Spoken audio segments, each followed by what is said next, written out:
Most people have forgotten about the attack, the brazen attack on the U.S. Consulate in Toronto a few months ago, back in March, when unknown suspects came out in a brazen manner in the middle of the night, pulled out guns and emptied them into the U.S. Consulate.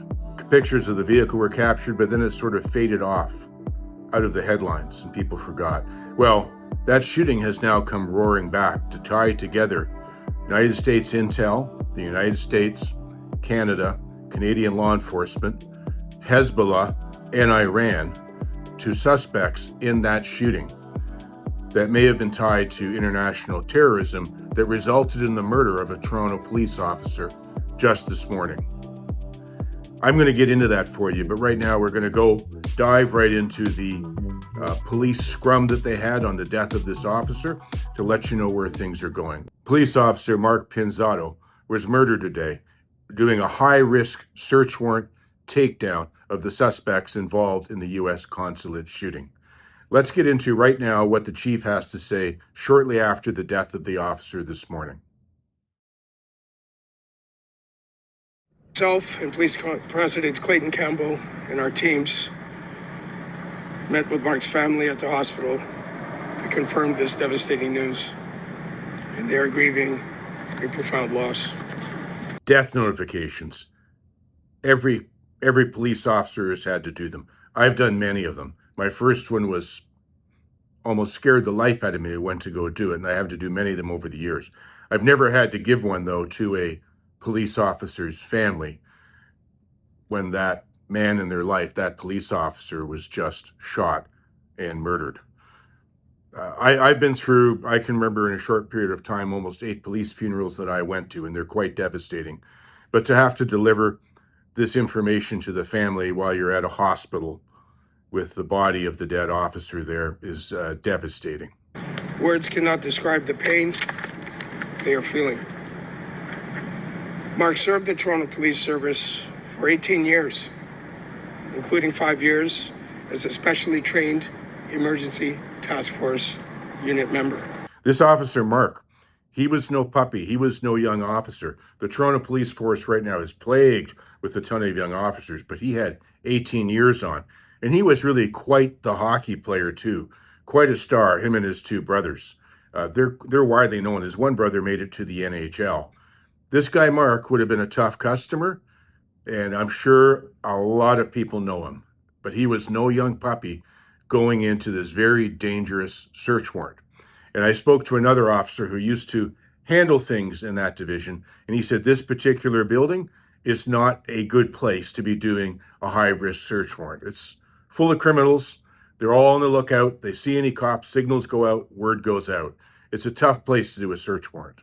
This loss will have a profound impact on the Toronto Police family, our service, our members, and all members of the larger policing family are deeply saddened. The death of this officer will have a large impact on the Toronto Police Force. The Toronto Police Force is a bit in battle these days, going through some reputational problems, some corruption problems, some inspection problems, and I know problems with morale on the force. And having a fellow officer go down doesn't help any of that. Add to that the fact that Toronto has been plagued with protests every week for 3 years now that have not really been dealt with. Have resulted in massive overtime and a lot of work for the officers. They're all run down. And FIFA is just starting this week. The officer's going to put in another ton of hours, a ton of hours. I know one officer estimates he's going to be doing at least 250 hours of overtime just on FIFA alone. But the impact of a dead officer, let me tell you, when I was notified of an officer that I knew at one time, he didn't quite die. He was not happy with the way things were going with him. He had PTSD problems, and he basically tried to unalive himself. And I remember getting the phone call about it, and it knocked the feet right out from underneath me. I remember I got the call, "Hey, did you hear about Joe?" I just fell back against the wall and slid down to the wall till I was sitting on the ground because of the impact of that news. And it's going to hit different officers differently on the Toronto force. Ones who knew this guy, I got no doubt that this is going to be one of the best liked coppers out there. A hockey player, an athlete, a leader. He's going to have a lot of people that know him. His brother up in the NHL. He played over in Germany. It's going to have a really big impact, particularly for those who knew him. For those who didn't know him on the force, there's something about it that leaves you wondering about what's going on with the world when this sort of thing happens. No words can capture the impact on Mark's family, who expected him to come home today. I often say to people, when I worked on the job, going out, doing anything, doing police work, I never thought about not going home at night. In fact, I've never met a cop or worked with one who you talked about beforehand that you're not going home that night, that you're not already planning what the next weekend is for. You don't sit back and think, this might be my last day on this earth. That's not the way that police think. They think they're good, they're strong, they're going to go out and they're going to win, and they're going to come out the winner, whatever it is. And if you can't think that way, you're not really operating as a cop. So as he says, the chief says, it's tough.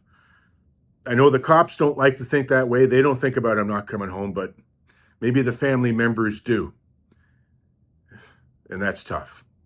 The investigation that led to the search warrant where Police Constable Mark Benizotto was tragically killed concerned a number of shootings, including a shooting at the United States Consulate on University Avenue.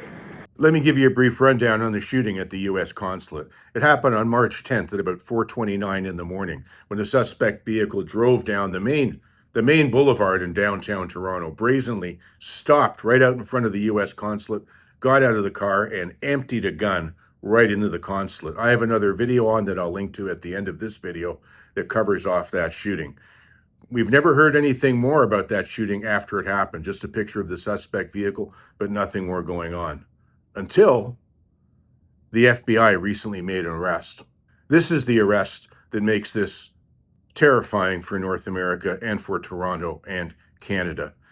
The government, generally speaking, likes to play down terrorism and the ties to terrorism when it occurs.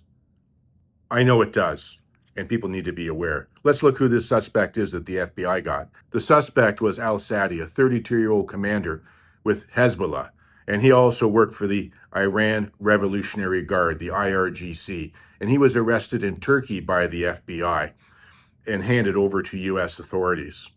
The charges against him in a criminal complaint were 6 terrorism-related offenses. Prosecutors allege he directed a network that planned and coordinated nearly 20 attacks across North America and Europe.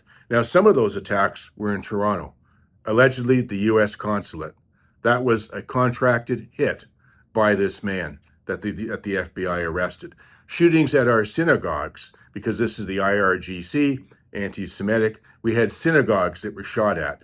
This guy arranged, contracted, or found people who wanted to do the shootings here. We don't know enough about this investigation, if these were just contract for hire people that were glad to do it for whatever money was offered or where they came from. But we're going to find out more about that. This is terrorism resulting from Iran. And now it's resulted in the death of an officer right here in Toronto. There were several search warrants executed this morning across the Toronto area. It is important to note that there is one outstanding suspect. He is identified as Zahra Jabi, 19 years of age. And I would encourage Zahra Jabi to turn himself in. So, one of the suspects is shot in hospital. We have an officer dead, but one suspect on the run. His name is Zahra Jabi, 19 years old, on the run. The chief tells him, hey, go turn yourself in. Well, I'm going to suggest you better turn yourself in, Zahra, because you're about to have all of the U.S. intelligence, Canadian intelligence, and law enforcement looking for you, and it won't be long before they find you. They will find you, and you're better off if you go to whatever lawyer you know or whatever lawyer you can find and turn yourself in. That's what you need to do right now. And I'm speaking to you if you're watching this, Zahra. And on the subject of this wanted suspect, I have some other information that I'm not going to reveal at this time that I'm dealing with that may be involved with this suspect that I've communicated to the police. We'll see if that pans out a little bit later. Now, one of the things the chief mentioned here is that several warrants were executed across Toronto that morning. We haven't heard anything else about those other warrants because of the dominating story of this officer who was murdered by these, I'm going to call them terrorists at this point, certainly alleged terrorists.